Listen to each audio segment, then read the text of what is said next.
एक बड़ी पुरानी कहावत है, कहते हैं घर फूटे गंवार लूटे। कुछ ऐसा ही हाल हो रहा है क्या? जिस तरीके से इजिप्ट बर्बाद हुआ है, इजिप्ट की बर्बादी का सबसे बड़ा फायदा सऊदी अरब और यूएई को मिल रहा है, तो वहीं दूसरी तरफ भारत ने आखिरकार चाइना को झटका देने का मन बना लिया है। भारत रोक देगा लोहे को। जानेंगे जियोपॉलिटिक्स में क्या कुछ चल रहा है, जानने को आपको बहुत कुछ मिलेगा। आइए जानते हैं इन खबरों को विस्तार से। मध्य पूर्व और अफ्रीका की महत्वपूर्ण सैन्य शक्तियों में शुमार मिस्र इन दिनों आर्थिक संकट से गुजर रहा है। हालात इतने बुरे हो चुके हैं कि मिस्र को अपने कई शहरों, होटलों, टूरिस्ट डेस्टिनेशंस को विदेशी हाथों में बेचना पड़ रहा है। इसका सबसे ज्यादा फायदा यूएई और सऊदी अरब उठा रहे हैं। इन दोनों देशों ने मिस्र में बड़े पैमाने पर निवेश की घोषणा की है, लेकिन इसके बदले में उन्होंने कई महत्वपूर्ण शहरों, टूरिस्ट डेस्टिनेशन, होटलों को अपने नाम करा लिया है। मिस्र ने हाल ही में यूएई को रास अल हेकमा शहर सौंपा है। इसके अलावा कई ऐतिहासिक होटलों को भी यूएई की कंपनियों को दे दिया गया है। अब खबर यह है कि मिस्र की सरकार जल्द ही लाल सागर के प्रमुख पर्यटन स्थल रास गमीला को विकसित करने के लिए सऊदी अरब को सौंप सकती है। मिडिल ईस्ट आई की रिपोर्ट के अनुसार रास गमीला के विकास के लिए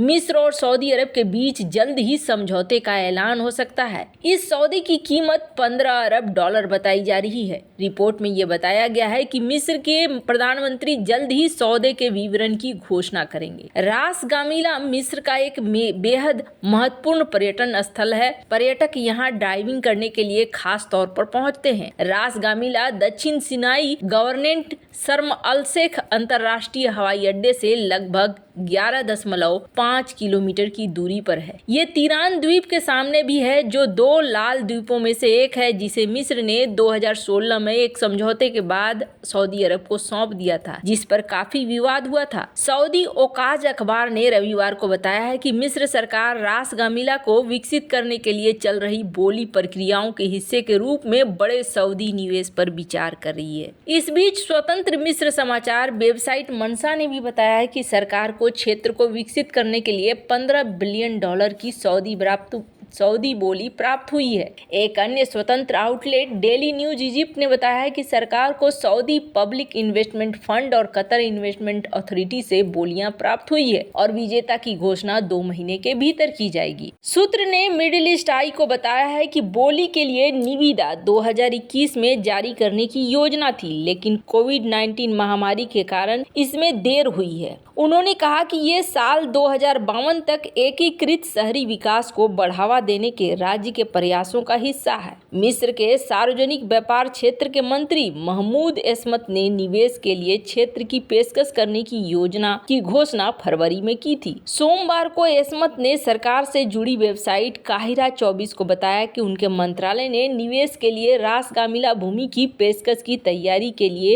एक अंतर्राष्ट्रीय परामर्श कार्यालय का गठन किया है। उन्होंने कहा कि अभी किसी विशिष्ट निवेशक का चयन नहीं किया गया है। ये क्षेत्र लगभग 8,60,000 वर्ग मीटर का है और रणनीतिक रूप से ये काफी महत्व वाला है। खैर, अब यहाँ पर बहुत सारी चीजें हो रही है। एक तो सऊदी अरब यहाँ पर ज्यादा से ज्यादा पैसे लगा के अपने हक को प्राप्त कर रहा है, तो वहीं मिस्र ने यूएई के साथ भी एडीक्यू कंपनी के साथ अब तक के सबसे बड़े प्रत्यक्ष विदेशी निवेश का भी समझौता किया है। और यहाँ पर खुलासा किया गया है कि रास अल हेकमा परियोजना सौदे के माध्यम से मिस्र को अगले 2 महीनों में विदेशी निवेश 35 अरब डॉलर मिलेंगे। इससे मिस्र की अर्थव्यवस्था को एक बड़ा बूस्ट मिलने की संभावना है। मिस्र लंबे समय से आर्थिक संकट से जूझ रहा है। मिस्र और यूएई के बीच हुए वित्तीय समझौते में 2 भाग हैं, एक अग्रिम भुगतान का, दूसरा परियोजना के मुनाफे का एक हिस्सा, जिससे मिस्र को परियोजना की अवधि के लिए भी एक कमाई मिलेगी। यूएई से मिलने वाले प्रारंभिक 15 बिलियन डॉलर को 2 किस्तों में विभाजित किया गया है। 10 बिलियन डॉलर विदेश से प्रत्यक्ष तौर पर कैश के रूप में और शेष 5 बिलियन डॉलर को यूएई से मिस्र के सेंट्रल बैंक में मौजूदा जमा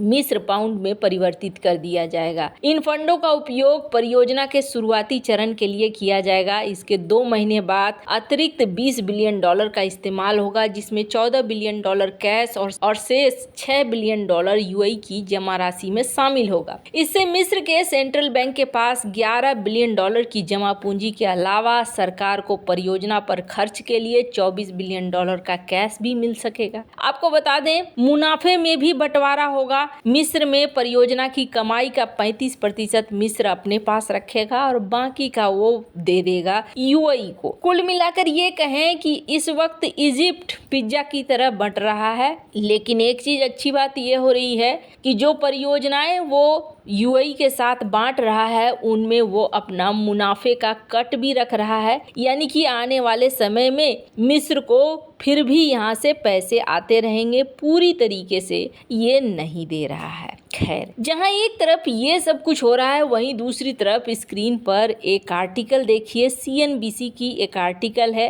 Tata steel, SAIL, JSW steel और मेटल की कंपनियां इस वक्त बहुत ज्यादा मुसीबत में हैं भारत में, और भारतीय कंपनियों ने एक बड़ी मांग की है भारत सरकार से। और आपको बता दें, इन्होंने कहा है कि आप ऐसा कीजिए, चाइना को अब आप स्टील के लिए जो आयरन अयस्क दिया करते थे वो आयरन अयस्क अब आप मत दीजिए। इसलिए मत दीजिए क्योंकि चाइना ने भी अपने एक्सपोर्ट को बढ़ा दिया है, और चाइना ने एक्सपोर्ट को बढ़ाते हुए आयरन और ज़्यादा से ज़्यादा मात्रा में खरीदना शुरू कर दिया है। अब इससे क्या हो रहा है कि भारत का भी एक्सपोर्ट काफ़ी कुछ बढ़ा है। पिछले साल 170% स्टील का एक्सपोर्ट बढ़ा है। अब भारतीय जब ढूंढ रहे हैं कि आयरन अयस्क कहाँ है, तो इन्हें अपने घर में आयरन अयस्क नहीं मिल पा रहा है। आयरन अयस्क को लेकर डिमांड बढ़ने के साथ साथ समस्याएं भी बढ़ती जा रही हैं। चाइना फिर एक बड़े कॉम्पिटिटर के रूप में उभर भी रहा है।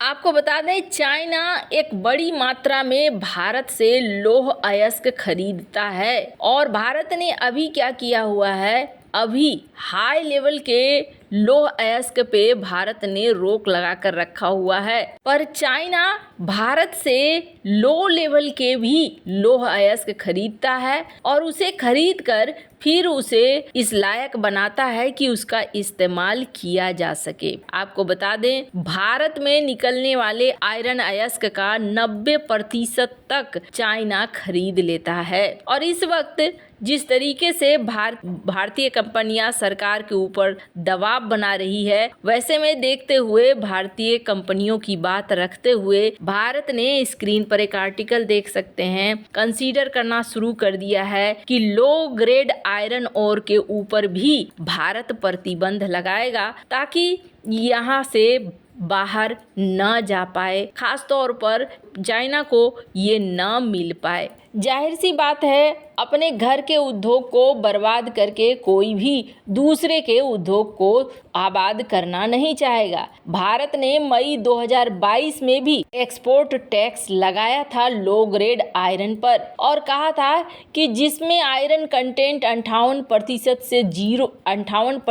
से नीचे हो उनको भी बेचने के लिए आपको मिशन लेने की ज़रूरत है और उस पे टैक्स लगेगा। भारत ये लगातार कोशिश कर रहा है कि आयरन ओर का ज़्यादा से ज़्यादा हिस्सा घर पे रह सके। वैसे आपको क्या लगता है इन सब मामले में, आपकी क्या राय है, कमेंट कर जरूर बताएं। जल्द मिलते हैं अगले वीडियो में नई खबर के साथ।